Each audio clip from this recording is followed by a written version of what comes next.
beautiful friendship. Roads? Where we're going, we don't need roads. No. I am your father. The greatest trick the devil ever pulled was convincing the world he didn't exist. You're listening to After the Ending, the only film podcast where we tell you what happens after the ending of your favorite films. And now, here are your hosts, Mike Spring and Phil Edwards.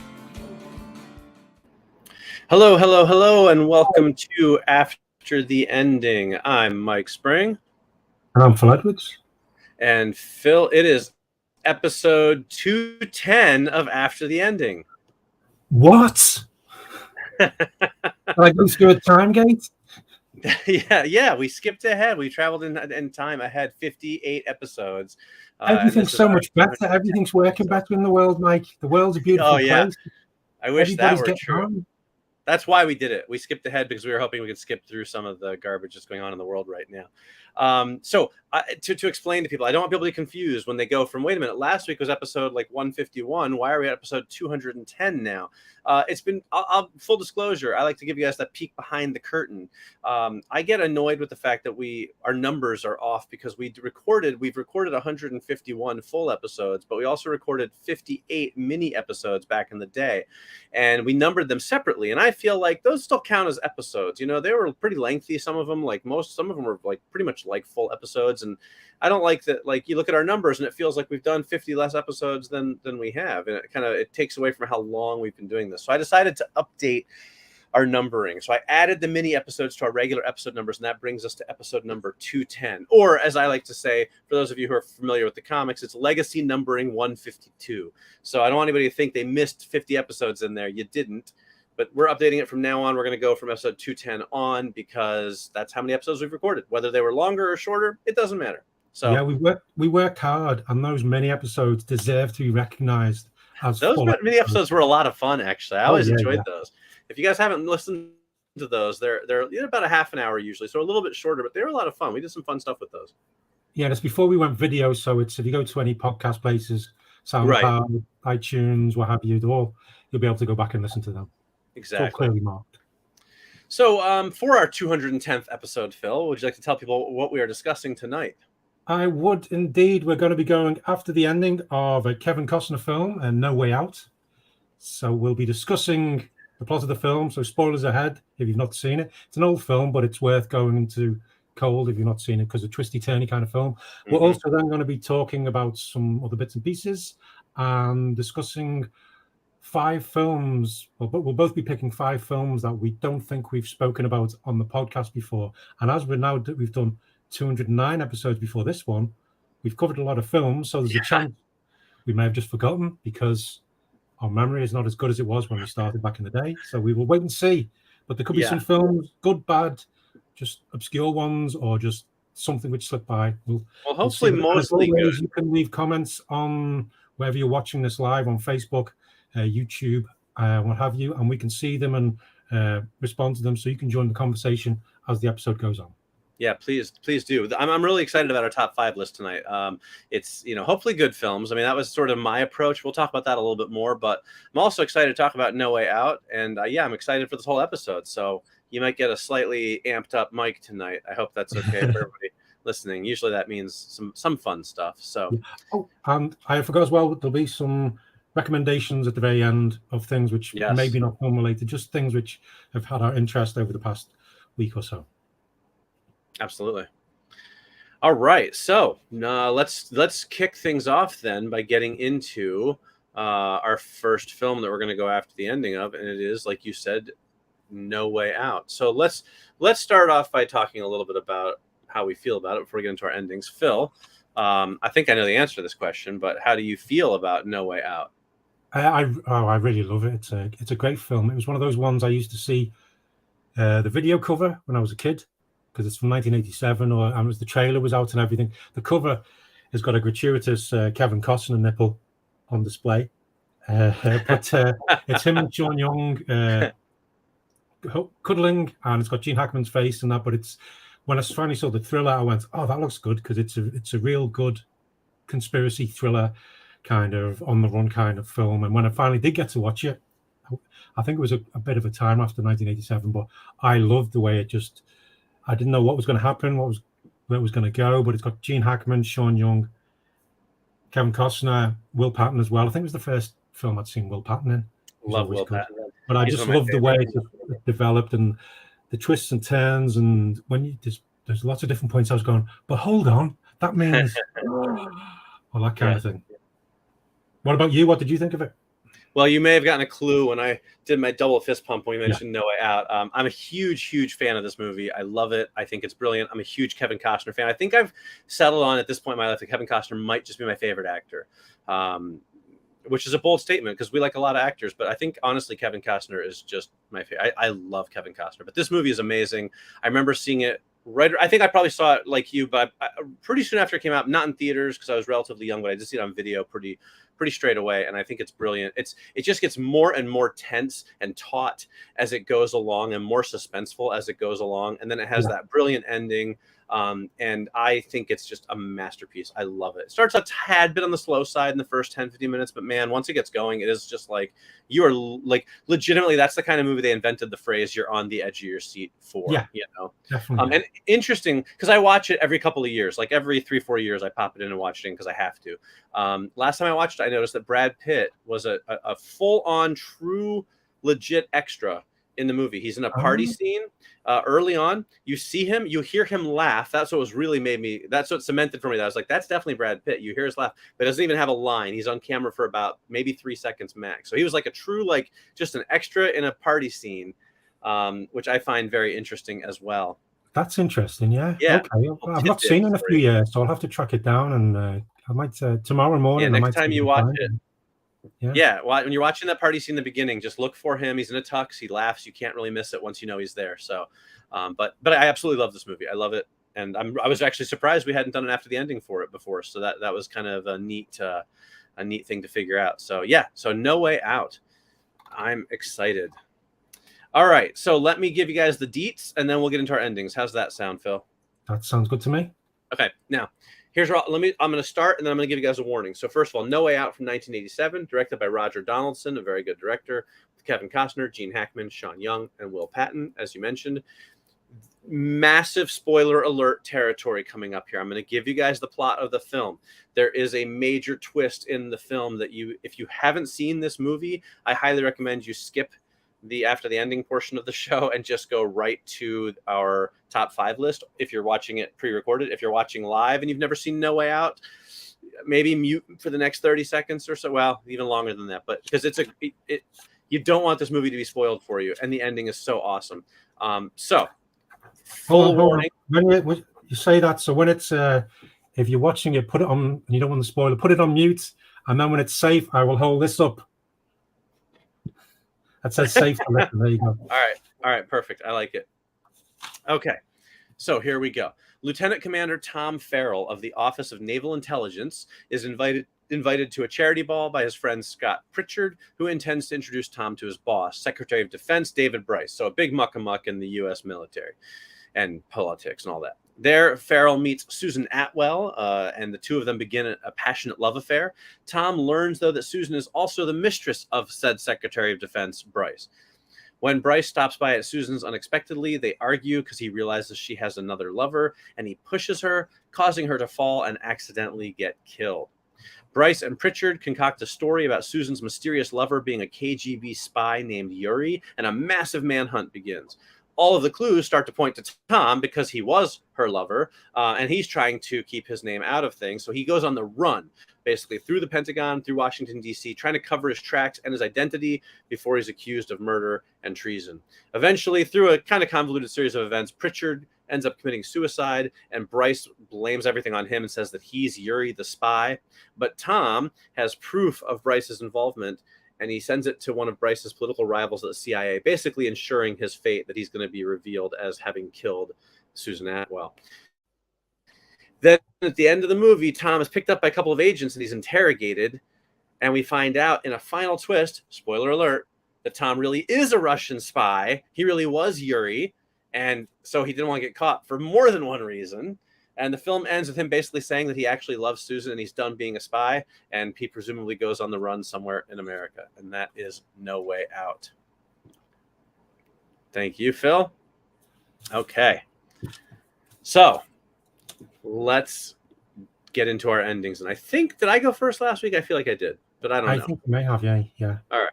Well, if you want to go first, then if not, I have a long one. So if you want to go first, Okay. Mine's too long.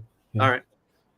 Well, let's see what you got. Okay, so Tom Farrell had spent the past few years keeping a low profile, changing his name, or have you moving around. I'm going to keep the same name as Farrell, just for ease of reference.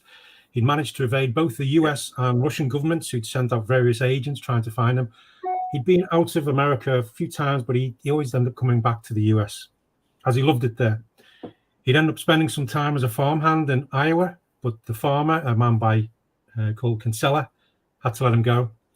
He passed through Durham in North Carolina and had almost been caught outside a minor league baseball game, but he managed to get away. But eventually he made his way to Utah, and he seemed to have built himself a quiet life, working on a ranch. He had his own cabin where he spent time reading Shakespeare. But then the Cold War that he'd been part of went hot, and the missiles flew high. Yet he managed to survive this nuclear war.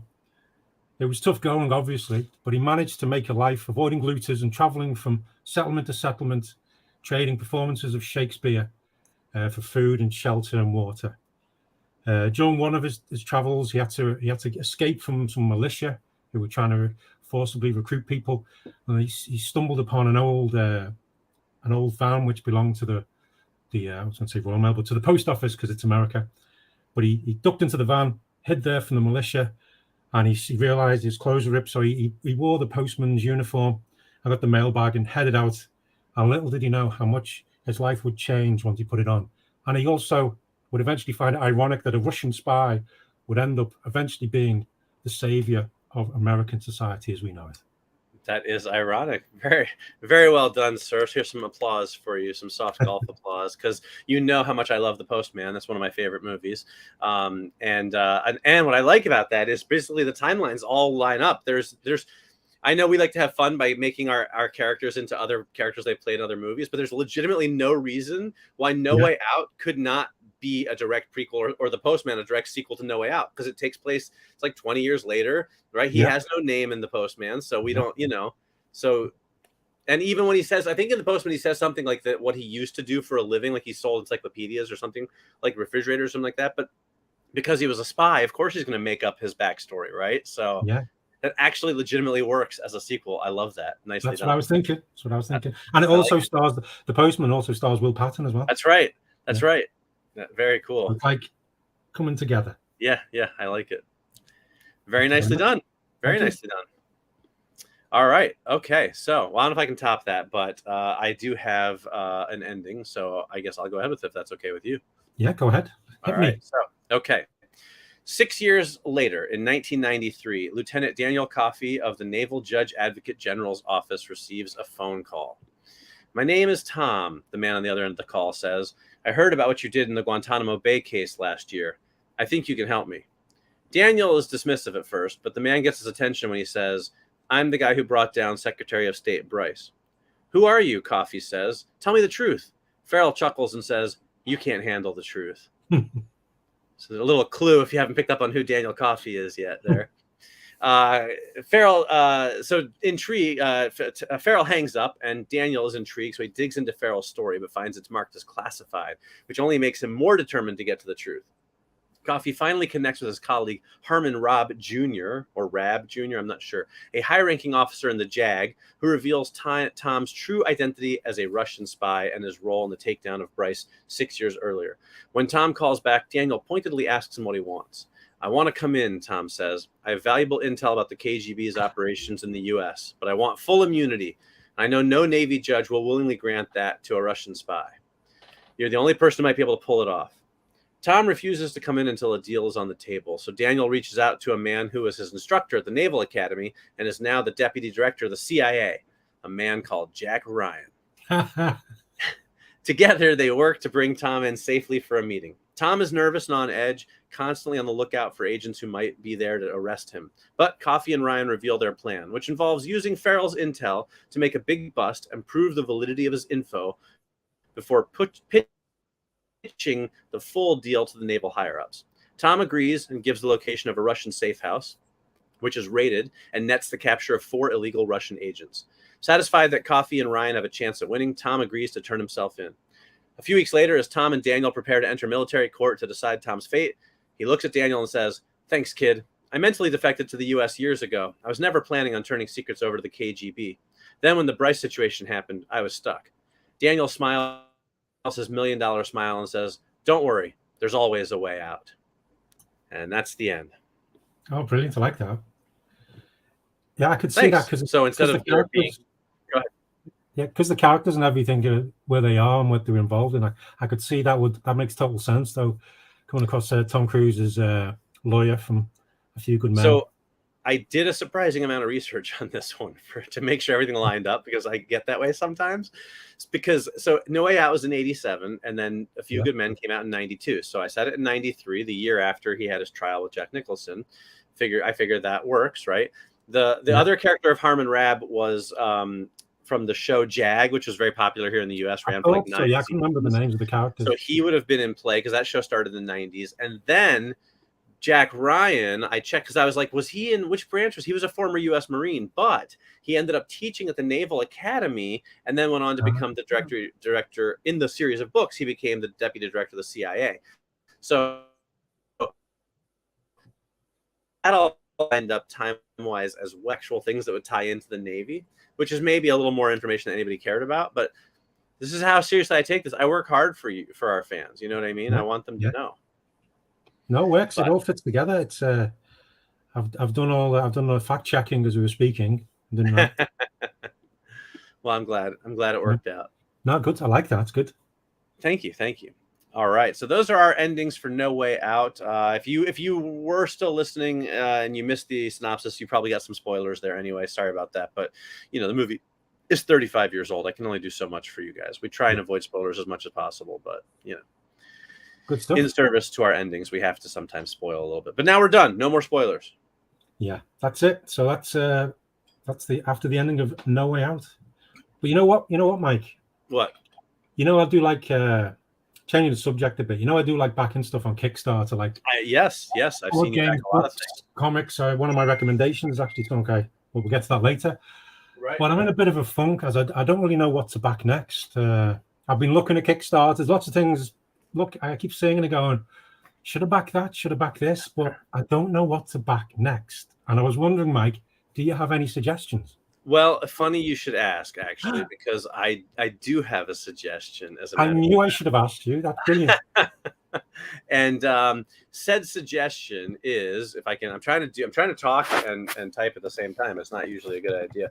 Said suggestion would be to visit the link that I'm about to put on the screen here, right there, and you can support Red, White, and Broke, the 120-page graphic novel.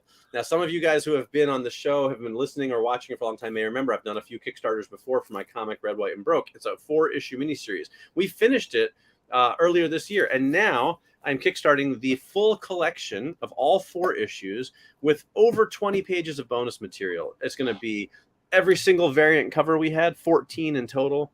Sketches from big name artists like Gene Ha and Russ Brown and Livio Ramondelli and Paul Pelletier and all kinds of cool people. There's gonna be like layouts and preliminaries and all kinds of commentary from me, and it's gonna be super cool. And if you like this show, I have to say, you're gonna like the comic because it's the same voice that I use on the show I bring to the comic. It's a superhero comedy about a superhero can't pay his bills because every time he flies off to save the world, he gets fired, which is what would happen in the real world. So he goes on Kickstarter and launches a campaign to crowdfund his superheroics. So, I mean, if that's not 21st century realism in a comic book, I don't know what is. But it's a lot of fun, and our campaign is going along nicely, but it's a little slow at the moment. So we could definitely use some support. So if you've enjoyed if you've enjoyed Red, White, and Broke, but if you've enjoyed After the Ending over the years, or you're a new listener, a new watcher, but you like what we do, please take a few minutes and visit the link you see on the screen, or you can just go to Kickstarter and search for my name, Mike Spring, or you can search for Red, White, and Broke, and you will find it. We have some awesome rewards. I don't have a picture of it handy because we haven't printed them yet, but our variant cover is by Russ Brown, who's the artist of The Boys. You know, that show that everybody is watching. Like he was one of the main artists on the show for like 50 issues, or on the comic, and he did my alternate cover, and every copy of the cover that he did comes signed by him, autographed by Russ Brown himself. That's no small thing, you guys. So it's pretty cool. Got some neat collectible stuff. It's a great story. So Phil, that would be my recommendation. So well, you've got me there. I think I'm gonna back that right now. I appreciate it. While I do that, you just reminded me, because talking about The Boys, a few weeks back we did speak to Garth Ennis, comic book creator of The Boys. So if you want to go back in our past episodes, we've got a big After the Ending special where we spoke to him for about an hour, talking about The Boys and lots of other comics. And it was yes, I'm going to go on Kickstarter right now and back Mike Spring's Red, White, and Broke graphic novel. Let me check. Oh, look at that. A pledge from Phil Edwards. Thanks, Phil. I appreciate it. And joking aside, I have actually backed it, everybody. So I'm not just saying that. Yes, he has. And I appreciate that. I did see that come through, and I do appreciate your support as always. I know it's a bummer that, well, next time we get together at Comic-Con, I'll bring you some physical copies. You've always pledged on the digital just because the shipping to the UK is so expensive.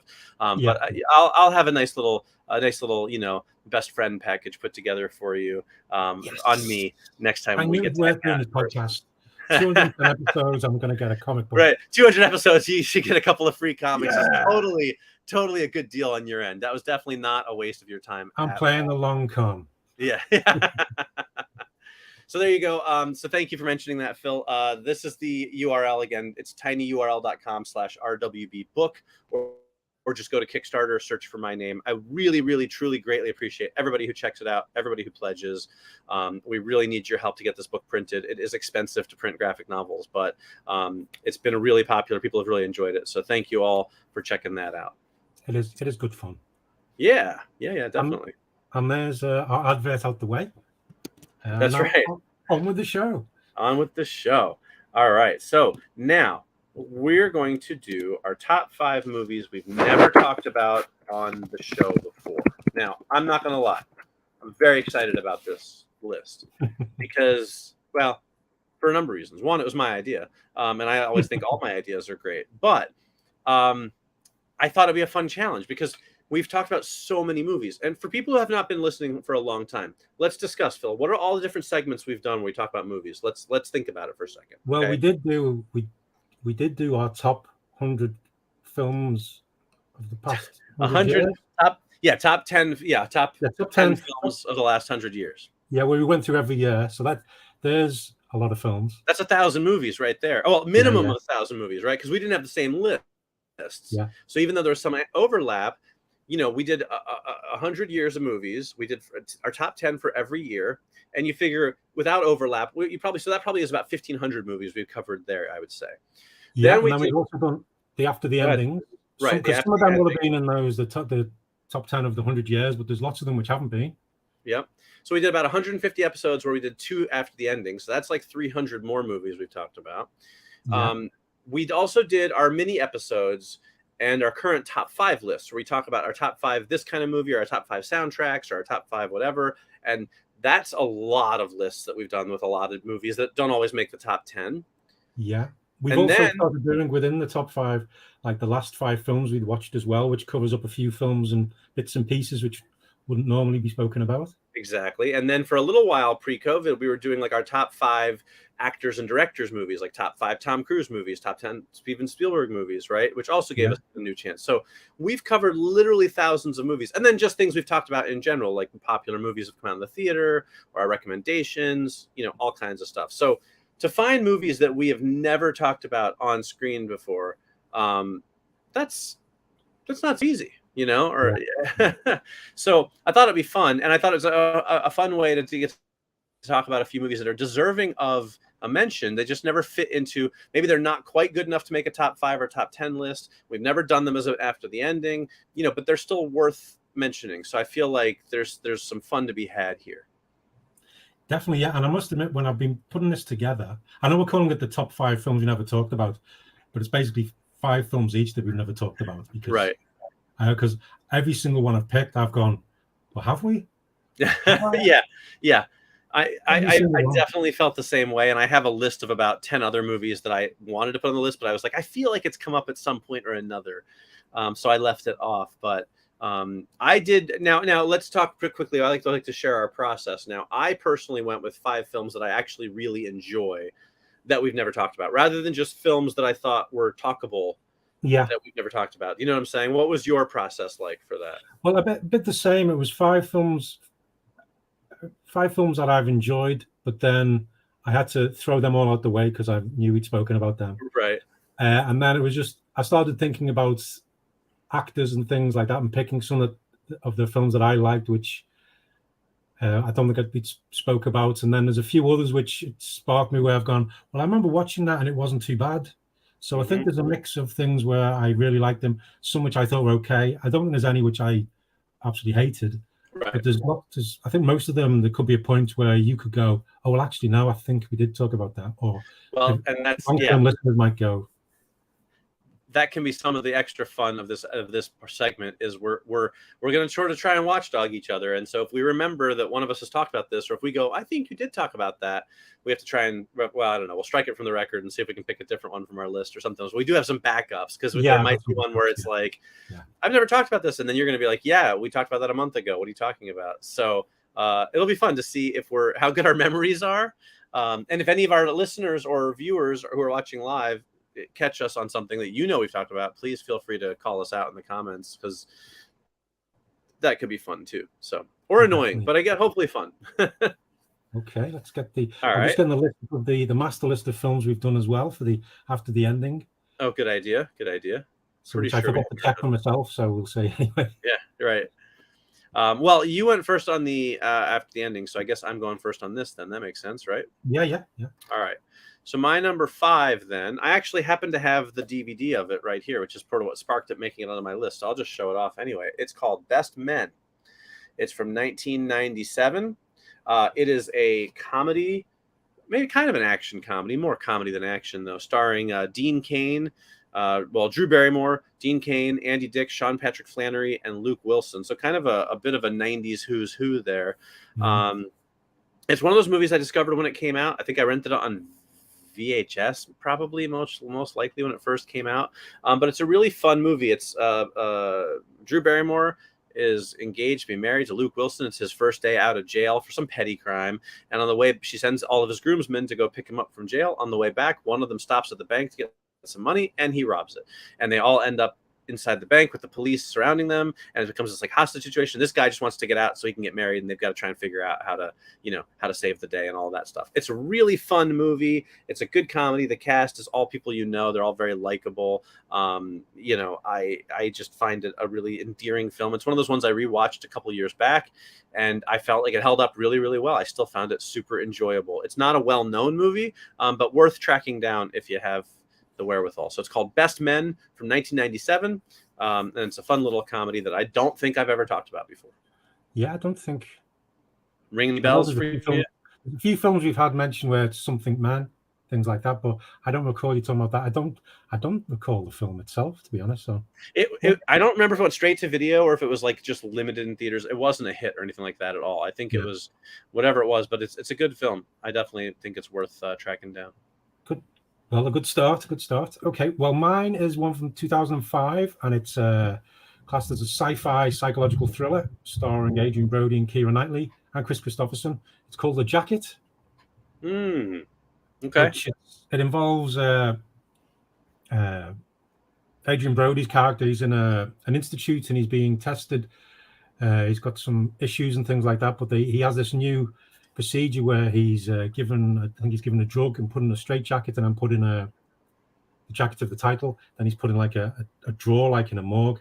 But he finds that he wakes up and he's in the future, and it keeps happening, and he can talk to people in the future, and then he realizes he can start changing things. So it's a bit like it's a mix between Butterfly Effect and Jacob's Ladder in some kind of way.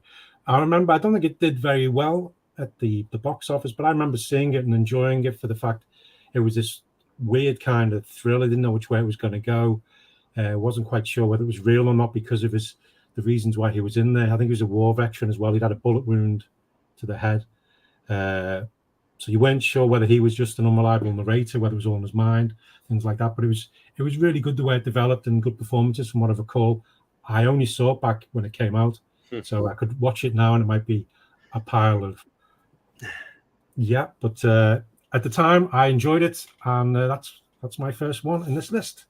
All right, very good. And I don't recall you ever having talked about it. I am familiar with the movie. I've never seen it myself, actually. I don't think I have anyway. So maybe I'll check that out. But I don't recall you ever discussing it. So I think we're 2 for 2. If somebody wants to listen to all 209 episodes after we're done with this and double check us, that would be great. So if you guys could jump on that, we'd appreciate it. I should mention also that part of our kind of criteria for this was like not just picking like new films that came out that we just haven't had a chance to talk about yet, like Top Gun Maverick or something like that, and then being like, well, we never talked about it. Yeah, because it came out a month ago. Like, it's older films that we've had plenty of chances to talk about, but never have. That's sort of the conceit of the list. So otherwise, we could just pick a whole bunch of movies from 2022, and that'd be pretty easy, you know? Yeah, pretty easy, though. All right, my number 4 is from 2001, and it stars Ryan Phillippe, Rachel Lee Cook, Claire Forlani, and Tim Robbins. Do you know which movie it is? I remember the cast being together. I can't think what it's called. It's called AntiTrust. It is a very, very 90s thriller that just happened to come out in 2001, and I love me some 90s thrillers. Basically, Ryan Phillippe plays this like computer prodigy. He gets poached by Tim Robbins' character, who's very much a like Steve Jobs, Bill Gates hybrid, but is a little bit sinister in trying to get his product out. And so then things start happening. One of Ryan Phillippe's friends gets killed, you know, that kind of thing. And so it becomes this very kind of paranoid conspiracy thriller as he's trying to get proof of this stuff. And, you know, and it's one of those movies, it's not a masterpiece. You know, it wasn't a huge box office hit, but it's one of those films that I've seen more times than I would expect because I really like it. It's a good thriller. It's fun. It's engaging. Has a great soundtrack. It's a pretty young cast of people that you know. I watched it a few months back with my daughter, my teenage daughter. She really liked it too because it holds up. Even I mean, the technology, of course, is a little bit dated, but like, although it surprisingly isn't as dated as you would think for some movies from back then, where the computer stuff can be really painful. This one was cutting edge at the time enough that it doesn't feel completely out of date, but there's some good twists and turns, and if you wait long enough between watches like I did, you kind of forget who's who and what's what because there's some twists. And then when you watch it, when I was watching it this last time, I was like, wait, okay, is this person good or bad? I can't remember this and that, you know. But it's just a really enjoyable film. But it's nothing so great that it would have ever made any of my top lists. But it's fun. It's enjoyable. It's a good way to kill 90 minutes. So I'm pretty sure I've never talked about it, but that's my number 4, AntiTrust with Ryan Phillippe. Yeah, I don't recall. I remember the film. I remember enjoying it. Yeah, I don't think we talked about it though. So that's another one. Yep. Okay. My next one is from 2006, and it's a Canadian zombie comedy. Okay. Starring is that the actual name of it? Moss, called Fido. Oh yeah, Fido. That's a good movie. Yeah, it's because I was going through and it popped up some other things, and I remember going, "Oh yeah, I remember enjoying that film." I totally forgot about it until me too. So that's one of the reasons why I don't think I've ever spoken about it before. Right, because I really liked it. For those if you've not seen it, it's like during the 1950s there was something went on, a war or something from space, which made all the dead rise up. So there was a zombie war, but then there's all these.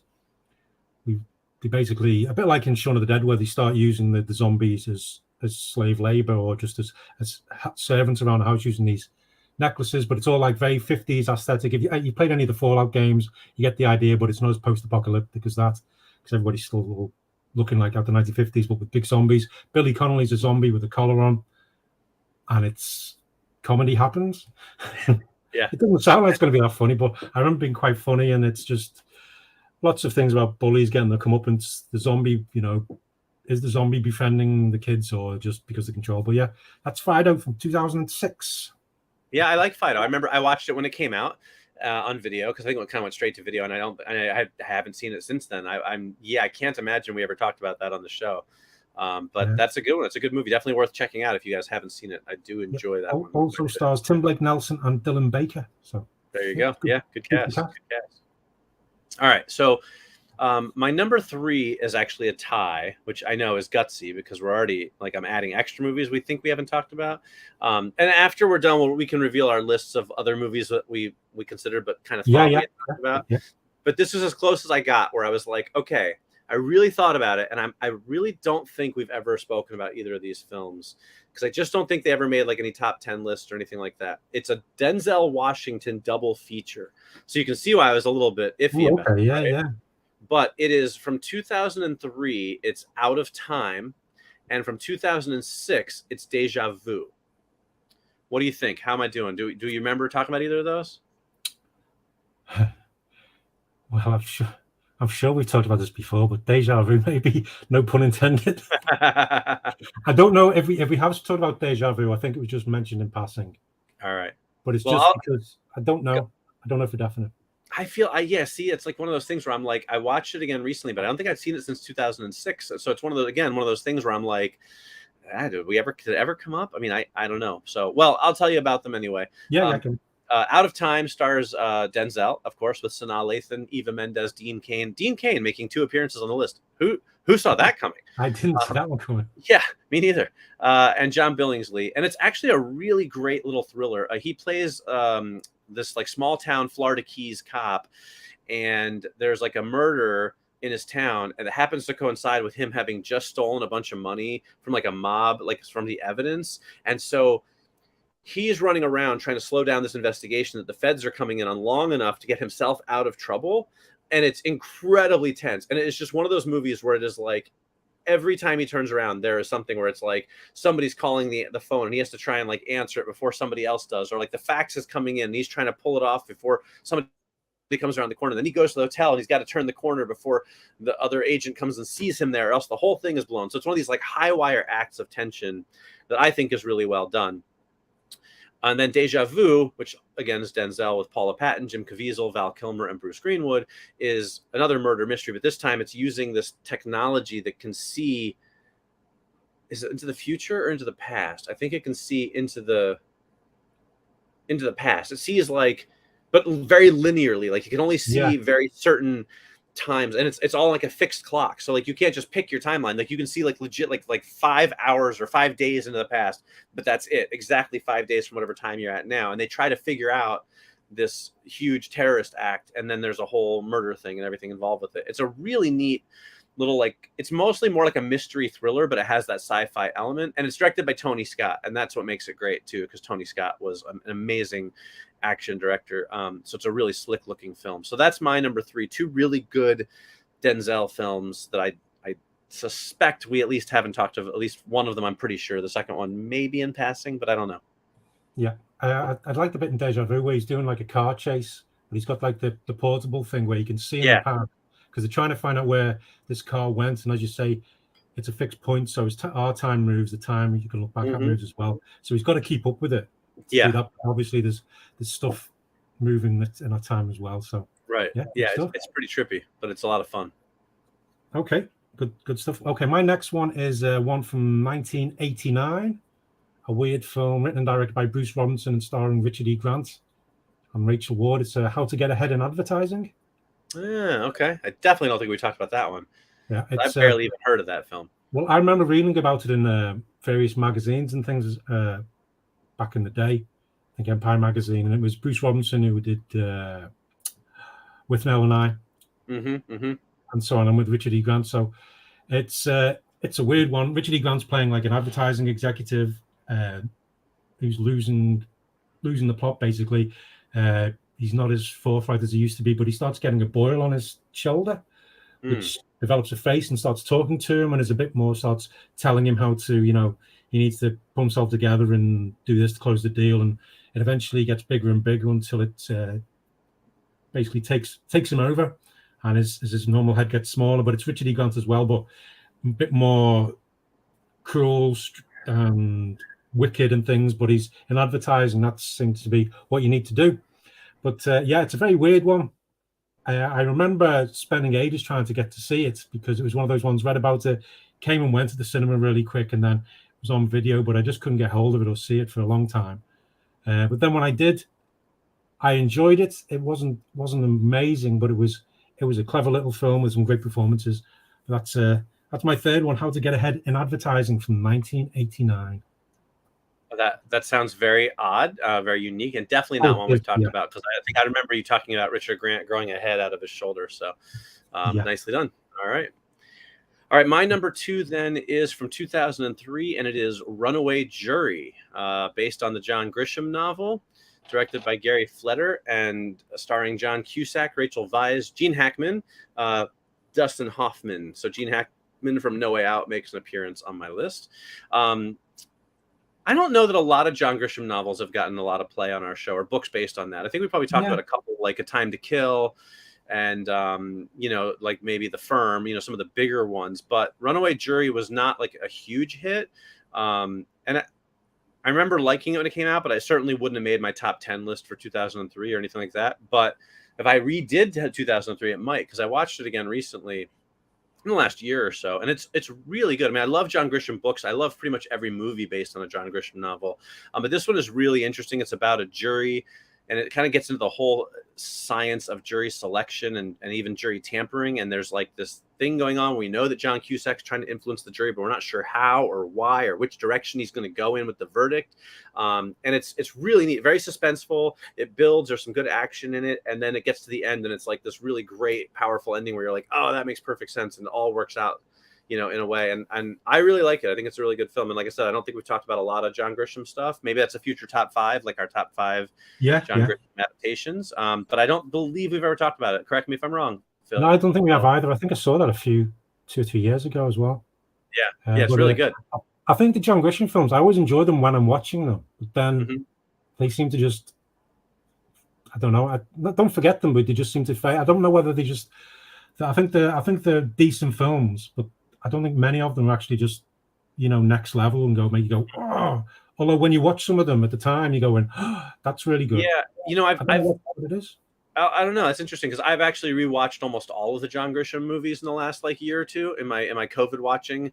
I've watched almost every John Grisham adaptation that I could get my hands on, and I think they're all pretty surprisingly good. I almost feel like they're like sort of forgotten. Like, why haven't we had it? Like, we had a whole string of them in the 90s of all these John Grisham movies, and then they stopped making them, and we haven't had any in like 20 years. And it's like, why? His books are still great, and the movies are all great, and they're all huge hits. But I've rewatched a bunch of them. I think all of them are really good. There isn't one of them that I was like, yeah, that was okay. Like the Client, The Chamber, the Rainmaker, The Firm, A Time to Kill. There's the Pelican Brief one as well. Pelican Brief, all of them I think are really good. I think they hold up really well. I mean, are they complete absolute masterpieces? Like, oh my gosh, this is the best movie I've ever seen?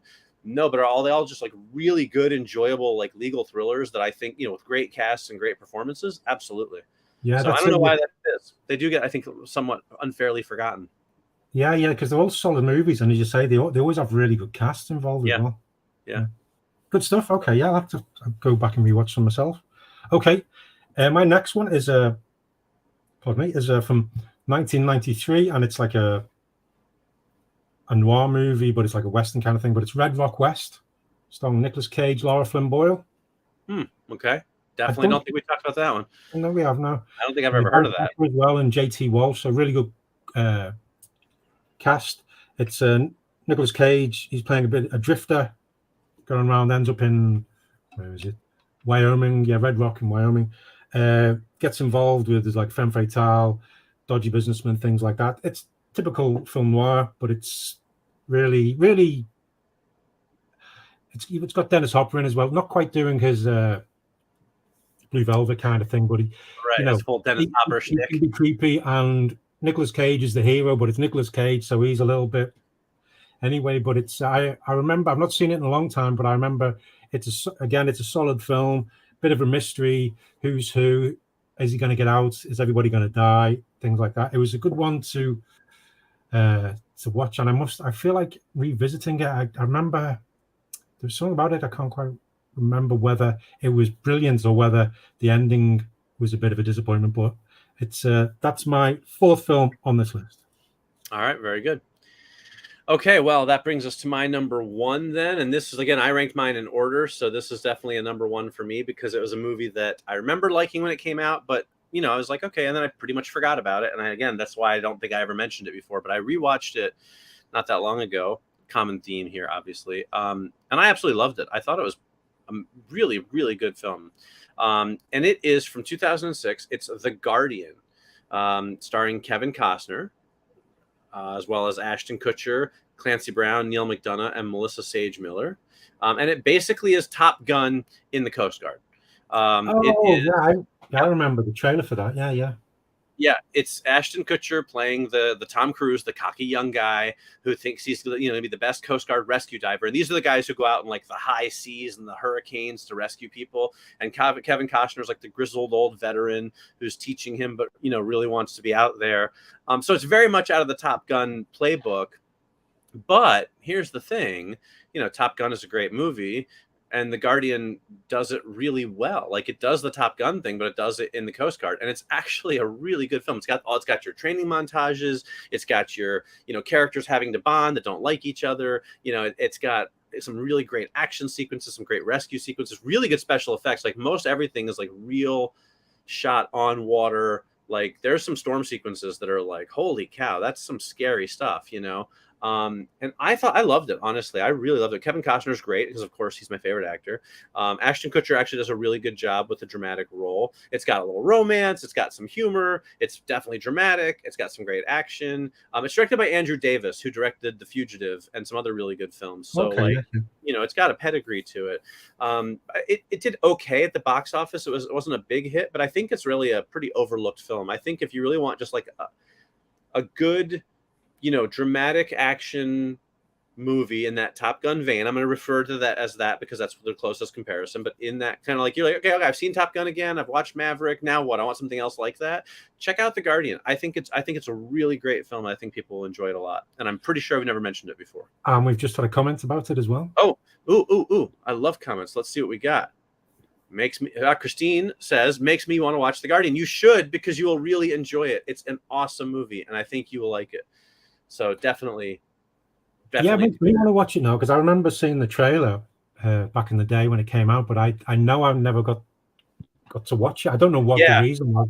I don't know whether it was like some people can be a bit snobbish with Ashton Kutcher, but I liked him in Butterfly Effect and things like that. But I don't know why it slipped. I mean, he's not going to win any Oscars for his performance, but he's solid in his performance. He plays the role well. He's playing, a cocky young guy, but there's some dramatic stuff to him also. I think he does a really good job with it. But if you've never had the chance to see it, Phil, I do think you'll really like it. It's a surprisingly good film. It didn't last that long in theaters, so that's probably why. I know I saw it on video. I didn't get to see it in the theaters, but it's like I said, unfairly overlooked in my opinion. So highly recommended. Well, I shall try and track that down on streaming, see if it's popping up or if anybody knows it's on anywhere. I know it was on one of the services because I watched it not that long ago on streaming. I'm not sure which one, though, but take a look around. You might find it. Okay, I'll have a look. Okay. Well, my last film on this list of films we've not spoken about. Is it the last one? Yes. It should be, yeah. Yeah. It's one. This is the one which I'm not sure whether I have or not. Okay. But it's from 2007 in Spanish. It's a Spanish science fiction time travel movie. It's called Time. I know which one it is. I know which one you're talking about. Yeah, or Los Cronocrímenes. So apologies for my rubbish pronunciation, but it's directed by Nacho Vigalondo, and again, apologies. No, you got that one right. Yeah, it's okay. It's a guy who witnesses. He's in the countryside with his wife, and then he witnesses a murder, and then he's chased by a guy wearing pink bandages around his head, and then he discovers a time machine, and it goes twisty-turny, and you're going, what's going on? And then as it goes on, you're going, oh, this is going on. And it's really, really good, really clever. They've really thought it out. It's probably one of the, it's a time travel film where they've really thought hard. I'd hate to see what the notes were. They must have had so many diagrams to work out what was going on. But it's, I just remember really enjoying it. I don't think that will have popped up in my 2007 best of, though. This is the one. I'm not going to ding you on it because I don't remember for sure, but I feel like maybe it's come up before. I feel like we maybe have talked about Time Crimes at some point.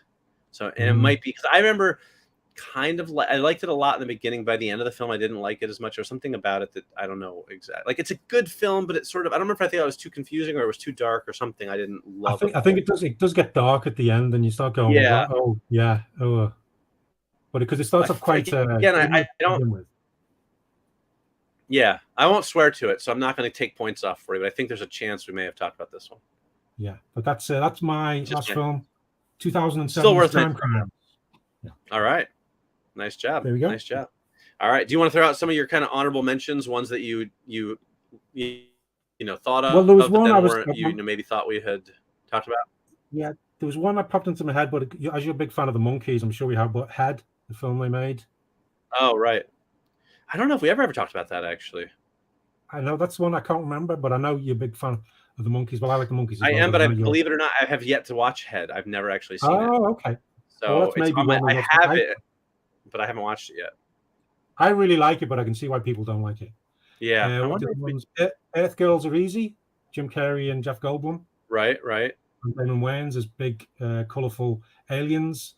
Another film starring Jeff Goldblum was a 1989 British romantic comedy called The Tall Guy, which was the debut of screenwriter Richard Curtis. Oh, interesting. It also stars Emma Thompson and Rowan Atkinson. I remember at the time it was all right, but it's one of those ones I don't think it will have aged well, but I've not seen it in a while. Right. And what was the other one? I'll just give one more. Naked Lunch. David Cronenberg's Naked Lunch, but if anybody's talked about it before, I will have. But I was going to say, I feel like that. I don't think we did anything extensive on it, but I think it's come up before. Yeah, I think I might have mentioned how I went to the cinema to see it, because it's a very weird film starring Peter Lorre, RoboCop. But yeah, there we go. What about you? Right. What almost? I have Shooter from 2007 with Mark Wahlberg, but I think I might have done that in one of our last 5 films we watched.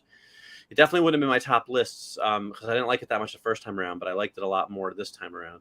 Yeah, I think we might have spoken about that. Yeah, Cradle to the Grave with DMX and Jet Li, which I also think may have been in one of our last 5 movies we watched, but it's a really good and very underrated action movie. Mm-hmm. Dave from 1993 with Kevin Costner as the president's twin, but I feel like that's come up at some point. No, not Kevin Costner, Kevin Kline. Kevin Kline, I meant. Yes, thank you. Yeah, that's maybe not. I don't know, but again, I couldn't remember. The Pelican Brief, another John Grisham, and I was like, well, okay, 3 Denzel films seems like a little bit of a cheat. So I left that one. And again, I felt like it maybe had come up before. The Net with Sandra Bullock, a 1995 thriller that I really like, and I almost made it on the list, and that one might have just gotten edged out because I don't know if it's ever come up before. I don't think so. But funnily enough, I was listening to another podcast earlier today with the playing a role-playing game, and they mentioned Sandra Bullock's The Net. Really? What was going on? Twice today. That's bizarre. Yeah, right? Yeah. And then the big one, because I know I had not yet seen it when we did our 1950 episode, our top 10 films in 1950. But I figured you might have had it, and I wasn't sure what the rules were as far as whether you talked about it, but I didn't. But then I was like, maybe I mentioned it after I watched it. So it was Sunset Boulevard, which I only watched for the first time last year, but I was blown away by it, and I really wanted to include it. But I was like, we must have talked about it at some point. I think we did. I think you might have discussed when you watched it or something. Right. Maybe after I watched it, I was like, oh my gosh, I just watched this for the first time and it was great. I was maybe that's a brilliant film. That well worth. Yeah. So those were my close, but not quite, because I think we talked about them at some point. So yeah, that was good though. Good fun. And we'll have to do it again as well at some point, because there will be lots of other films. Oh, definitely. That was the ones I could think of today, and I kind of mostly based on the things I've been kind of rewatching over the last 3 years, and the ones that I was like, oh, these are good. I know I never, because I didn't think that much of them the first time, but now I kind of like them, that kind of thing. But I think if I spent a little more time, digging back a little further, I probably would. I'd probably come up with some other things as well. So we can definitely revisit this one. Yeah. In the good future. stuff. Yeah, nice job.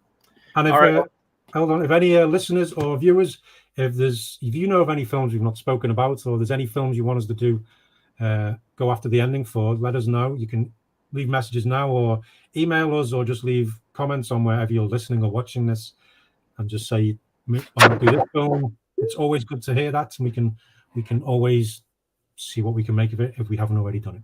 Absolutely.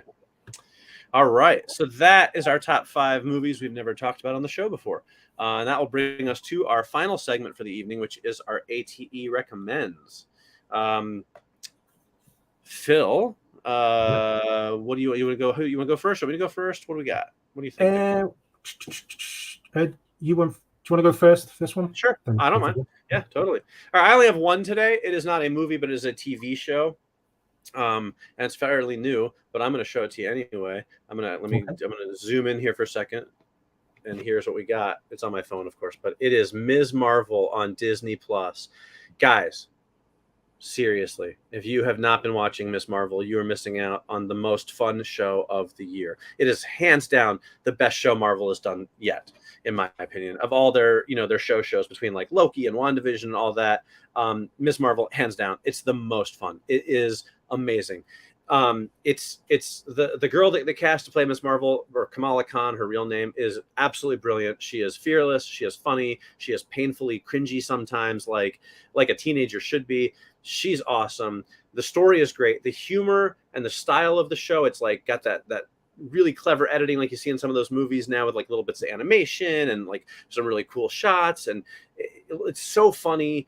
And like, and what I really like about it too, I have to say, is kudos to Marvel. The comic book character has always been very steeped in her background as a Muslim character. And that's part, I think, why she's become so popular, because the book always talked about her family and like the holidays and all. They never shied away from that stuff. And the show, man, good credit to Marvel. They really dig into that. They're not hiding it. They're not whitewashing it. It's like almost every character on the show is of Middle Eastern descent, and they talk about the holidays. They wear the clothes. They have the best clothes, and like their weddings are awesome, and like the music and stuff. It's so cool. But they're really, they're really digging into that and staying true to the character and her roots. And I love that, because I learn a lot about the culture. It's a fascinating culture. It's interesting to watch, and I just think that's very brave in this day and age for Marvel to do that. But beyond all that, it's just a really, really fun show. You just watch it with a big smile on your face the whole time. I absolutely love it. Ms. Marvel on Disney Plus. If you're not watching it, you're missing out on what is probably my favorite show of the year. Excellent. I haven't actually started watching it yet, because there's been lots of other things I've been finishing off. Just finished Bosch Legacy, which was really good, but it's one I want to get into. I'm even more looking forward to it now after what you've been saying. And my brother was talking about it as well. Yeah, I think you'll really like it.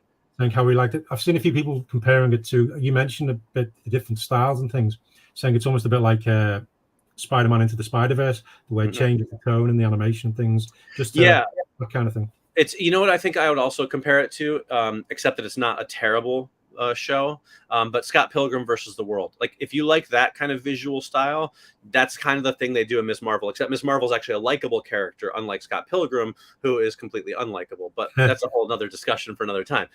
But so like, it's that kind of style, and it works so well in the show. So yeah, definitely recommend it. Good stuff. Okay, that's good to know.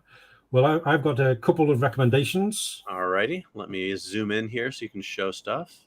Okay, right. This one was a Kickstarter that came. It's a role-playing game called Into the Odd from Bastionland Press, and it's gorgeous. Bastionland Press and via Free League Publishing, and it's by Chris McDowell with gorgeous artwork by Johan Noir.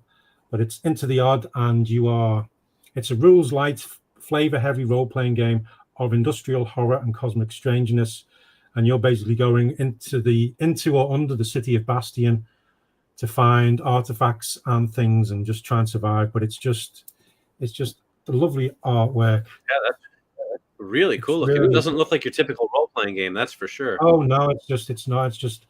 The rules are nice and simple, but it's obviously the more the players put into it, the more you're going to get out of it, because it is, when it's rules light, it's a bit, if you've not played role-playing games before, it can be a bit intimidating, but if you get stuck into it, it can be really satisfying.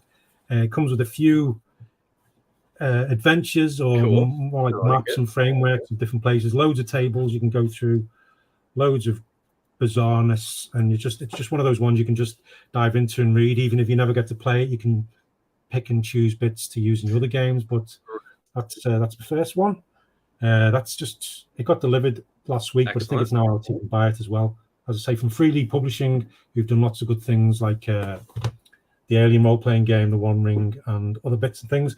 And the other thing is E.T. the Extraterrestrial Light Years from Home game from Funko Games. Nice. I That's just played cool. this for the first time tonight down at a game shop, Bulwark Games, with my brother and a couple of friends. But it's real good fun. You're basically one of the kids cycling around trying to get items to build the device to send messages to ET's mothership. But it comes a little. You all got a character. Nice. It's not, but there you go. And also comes with a little ET. Well, of course, you got to have ET, right? It's not going to focus in on that.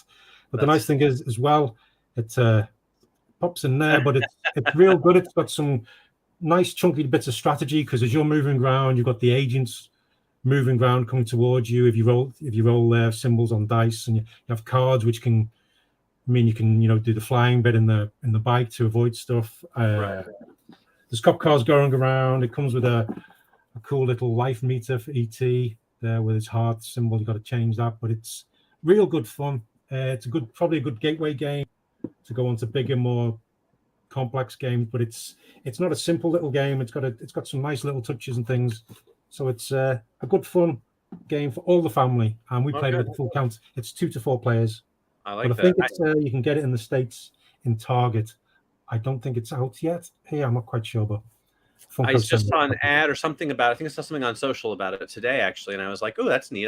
Looks like a fun game." I hadn't really heard about it, so I was just thinking about it today, and then here you go, you pull it out. Yeah. So that's cool. Worth checking out. Nice figures and things like that, and I like it. There you go. Always looking for good games.